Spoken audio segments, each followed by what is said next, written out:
Last week on Sailing Adrift, we installed our diesel heater and modified our battery bank box. There. It's now got a face. It's important to put faces on everything you make so that when you're mad, you can yell at them.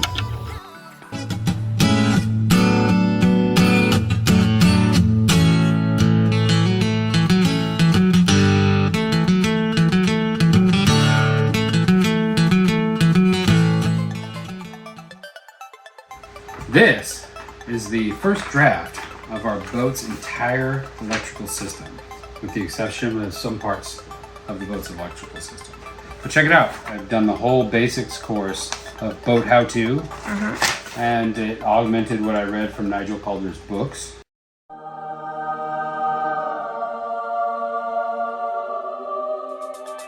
Wow. And now I've created this thing. That's a lot. You see it? That is a lot to process. You see it? I think it's going to be good, but I'm sure that it's going to need some drafts and some updating. So what I'm going to do is I'm going to post this on the internet to the forum that I was subscribed to, Boat Electrical Systems. And I'm going to let these guys tear it apart. Really, like, make me feel like a tiny person. Like, I don't have a brain in my head. Anyway, I'm pretty proud of it. This probably represents about 40 hours. Yeah, I was going to say, like, a solid work week. Oh, yeah, for sure. Because I watched the course, and it's not too terribly long, but there's a lot of good information. You know, I would say that the $200 price tag is about perfect. That's about what it's worth. I got what I paid for. If you would have asked me about 2 lessons in, I would have said this is a big ripoff. But actually, like, eventually appreciate exactly what's happened. And really, it boils down to, if an idiot like me can create this, and I put it on the internet, and the people don't think it's stupid, then there you have it. Yeah. Definitely worth doing. Winning. BoatHowTo.com. I'm also not a paid representative of BoatHowTo.com. They have not offered me anything. I paid them cash money, and now I have this. Nice. So what I'm going to do with this is I'm going to post it on the internet. That's what you said. Yeah. See, you're getting annoyed at me right now behind the camera because I'm repeating myself. Yeah. Because tonight I've had some glasses of wine. I don't drink wine a lot. This I also don't get paid to endorse, but it's good. You should try it. It's in a box, which sailors like because you can throw the box away, discard it because glue and cockroaches. But inside is a bladder. And that bladder conforms to any shape, really. They do their job, and eventually they leak, and you throw it away and get a new one. That's what you do with this. Eventually it leaks, and there's no more wine in it. Where'd all the wine go? No one knows. It probably leaked out. We'll have to throw this one away and get ourselves a new one. Right? Right. That's what happens to us constantly. Okay, wrap it up. I'm not going to wrap it up because these videos can be as long as they need to be. We are 4 minutes in. So what? You don't have to show the whole thing, Kelly. You can edit it down. That's your job. All that I know is you take me rambling for hours and hours and turn it into a tight 15 minutes. It's magic. Yeah, really it is. It's magic. So what I was going to say, I know your arms are getting tired. What I was going to say is, I got to remember it. Chris didn't eat lunch. No, he's drank 2 glasses of wine. He's being a dipshit. What's new? It's Tuesday. Well, Who it's cares? 7:57, and you told me I had to get the pizza at 7:55. And now you're telling people that I eat pizza? We both eat pizza. How can I possibly eat pizza with this physique? Is it even possible? Impossible. It's like Arnold Schwarzenegger doesn't eat pizza. Why would I? Am I right? You're right. What was I saying? I don't know. Oh. The following morning, Chris got up bright and early to face the day. What's today's project, you ask? The next thing I want to install is this before we put the cover on the battery bank. This is the Victron SmartSense battery sensor, and it's a pretty cool little device. It's going to work with our solar charge controllers to let them know what the temperature and the voltage of the system is so they can know whether it's smart to be charging the batteries, because you don't want to charge a super hot battery. That's a bad idea apparently, so it won't do that. The way it works is you attach obviously the red and black to one of the batteries, the one in the middle. I have 6, so there isn't a middle one, but we'll do it probably in the back one. And then it's got a self-adhesive tape for you to mount it on top of one of the batteries. But if the sensor is in the battery housing, we would want to mount it to the side of the battery because that's where it's going to get the hottest. On the top of the battery, you get this tiny little layer of no electrolyte, so it kind of insulates the temperature of the battery. So it's going to be one of the cooler spots. Step 1 is to hook the 2 terminals together and get this little guy some power.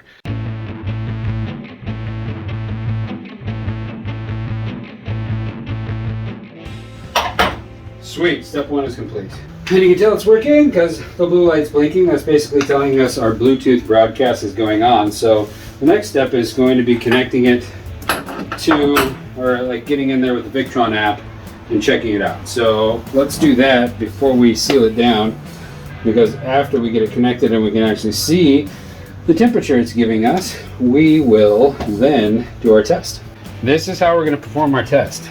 I'm going to take this guy right here, this little guy. This is it. Look at it blink. Blinks blue, which means it's broadcasting. This thing sips on power.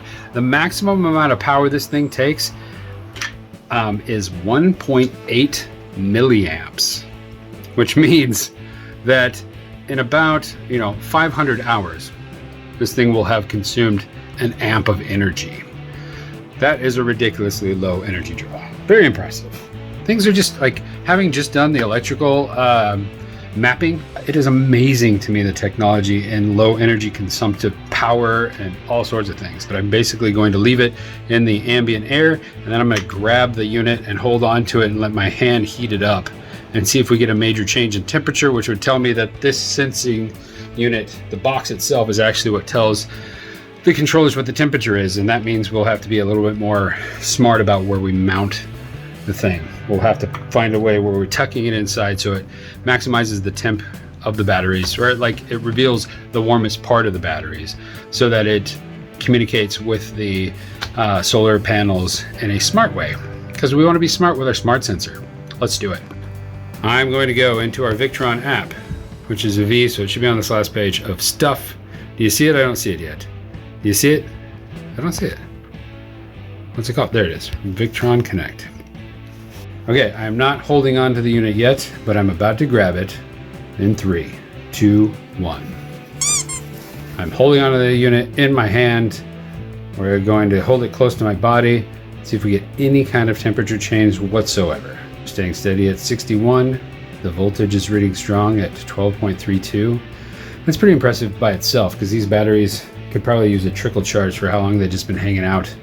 The 6 of them, at least they have themselves for company. It's important to have bros when you're isolated. It's like being in a life raft. You don't want to be there by yourself. You don't want to be there at all. But the person sitting next to you makes the trip that much more enjoyable, or it gives you a source of protein. Completely up to your choice. Eat them. Eat them if you have to. Cannibalism is not cool unless you're in a dire situation. I've now been holding on to this sensor for 1 full minute, and I'm seeing absolutely 0 temperature change, and that makes me happy. Oh man, we may have spoken too soon. Look at that temperature climb. I've been holding it. I even breathed into it with my mouth. All right, we're going to try one other experiment.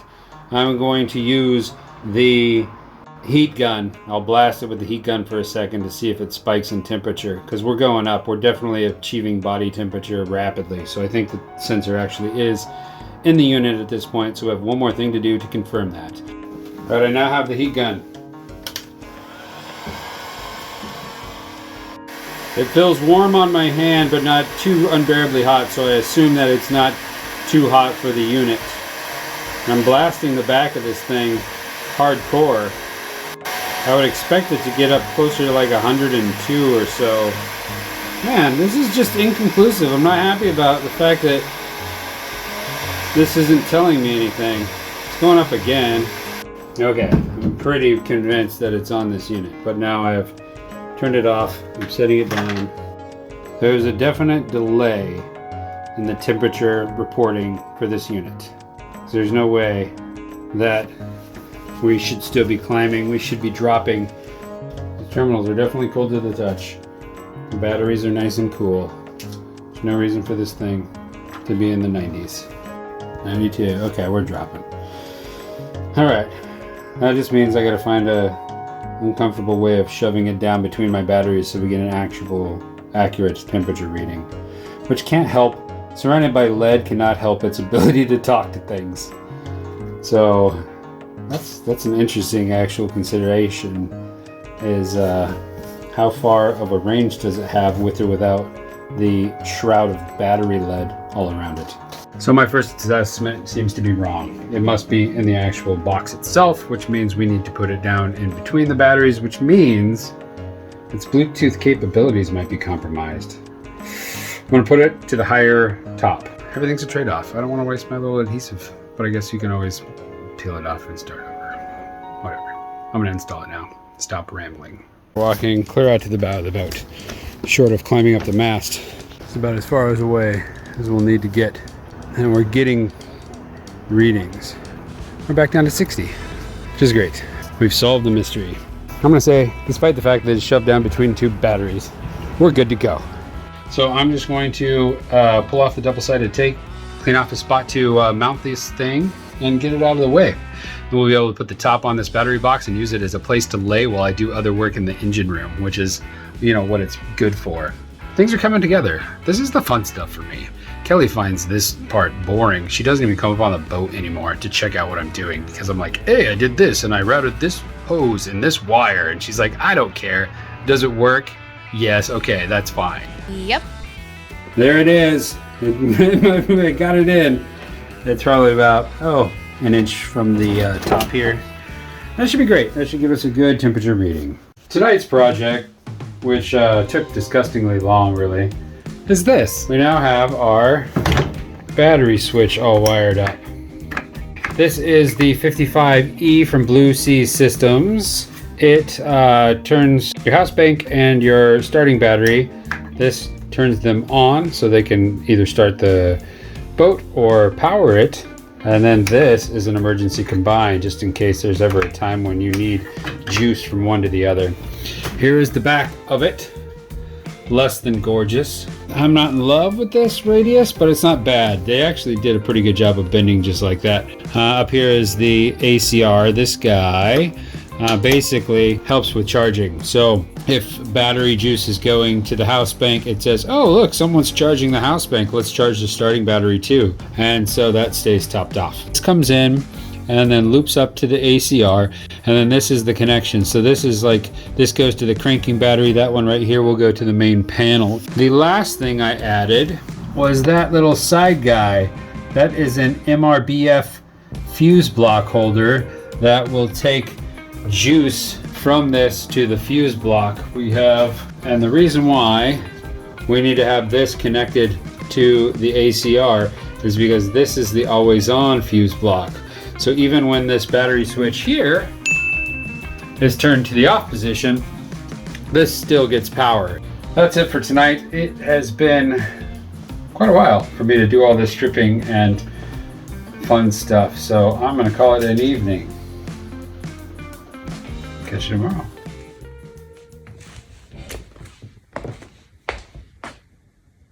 What is this about?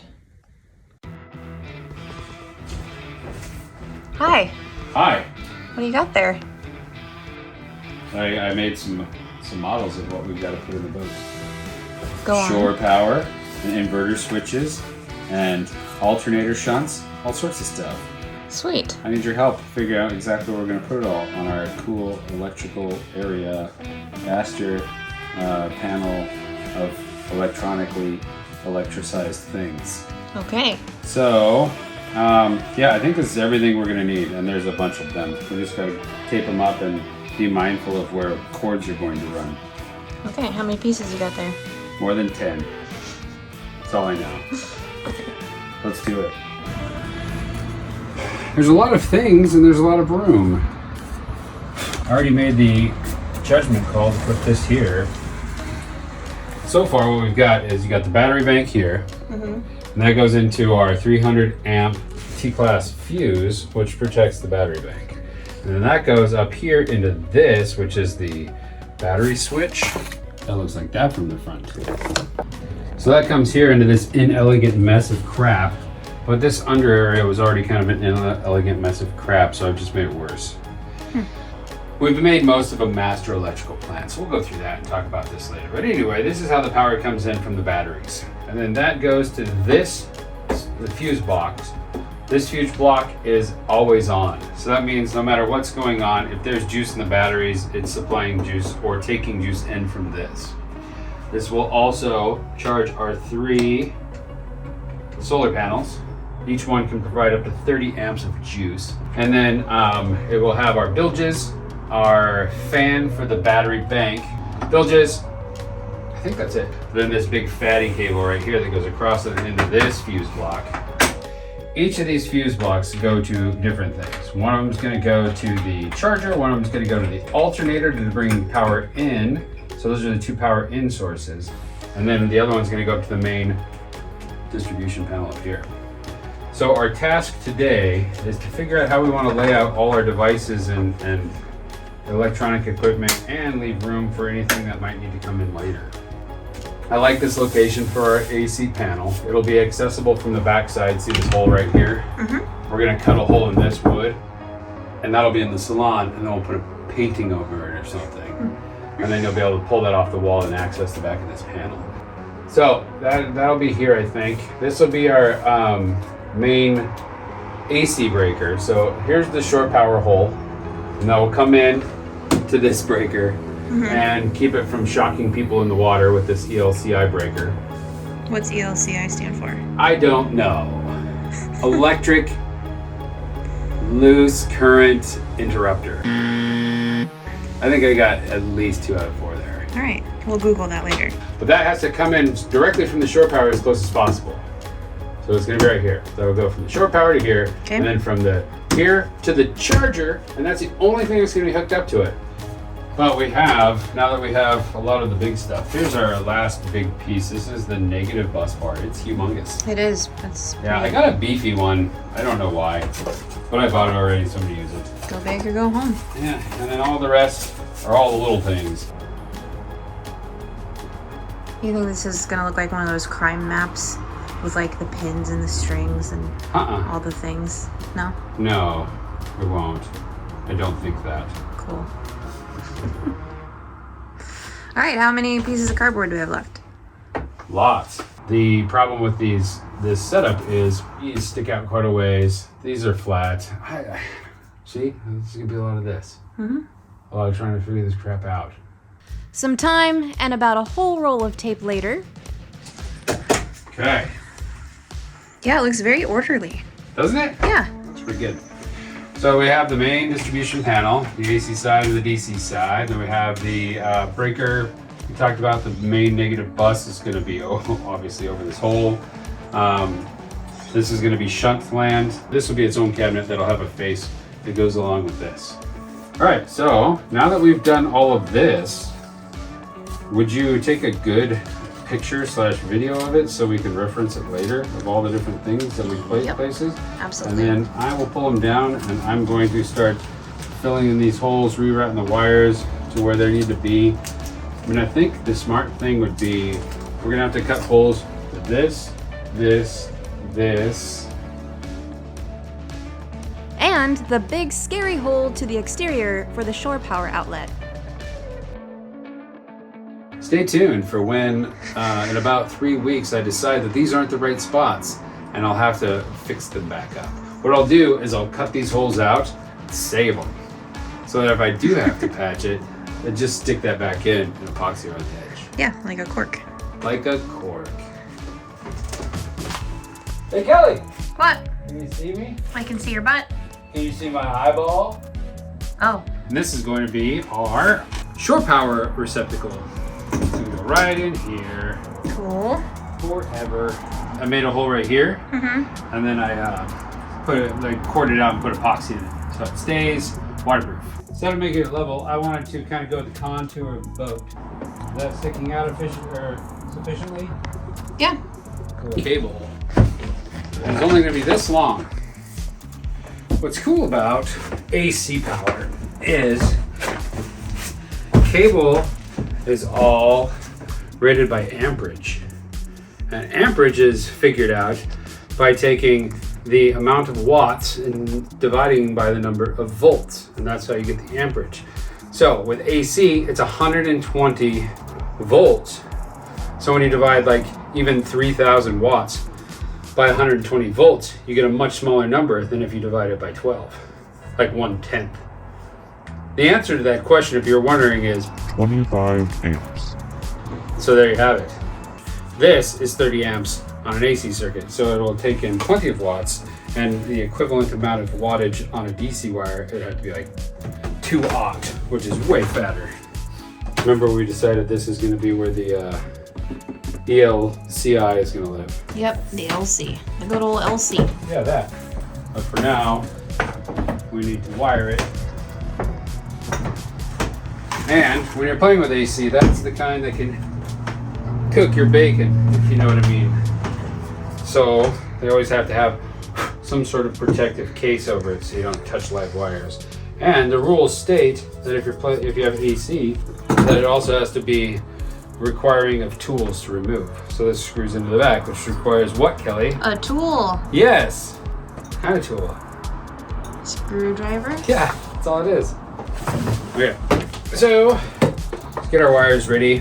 Would you hand me the, like a box knife and the strippers? Box knife? Strippers? You have to take them when I offer. So this came with the boat, but this is the same exact style of the new one, or the ones they sell now.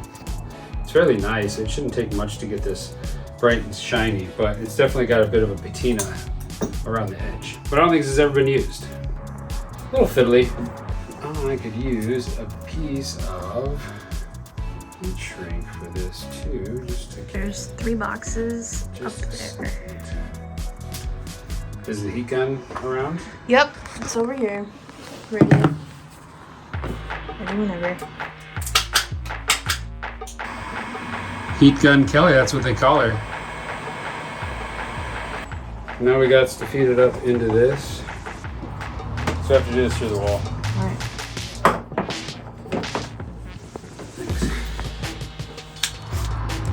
All the way around the edge.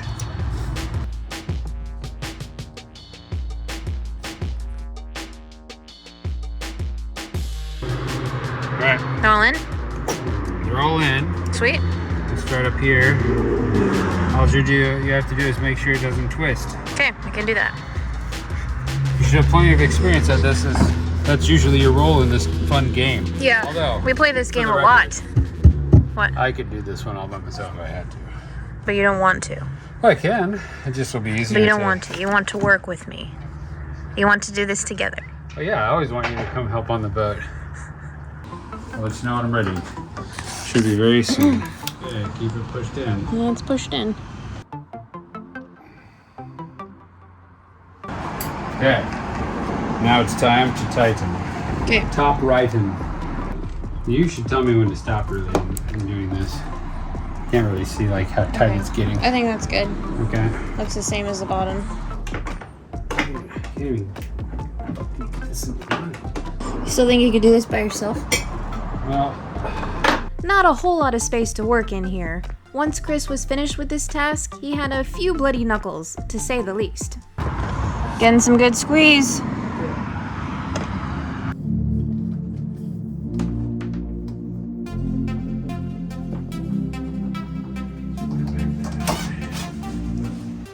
okay, it is installed. One more thing off the list, you know? I think next, I'm gonna tackle installing this pump. All right, I'm gonna work on that. What are you gonna work on? The video. Okay, I want to make it great again.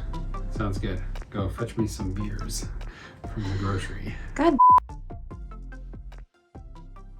Hey you, thanks for watching. If you enjoyed what you saw and you want to keep following along, become a subscriber. Just hit that subscribe button below. And special thanks to our patron crew. We really appreciate your support.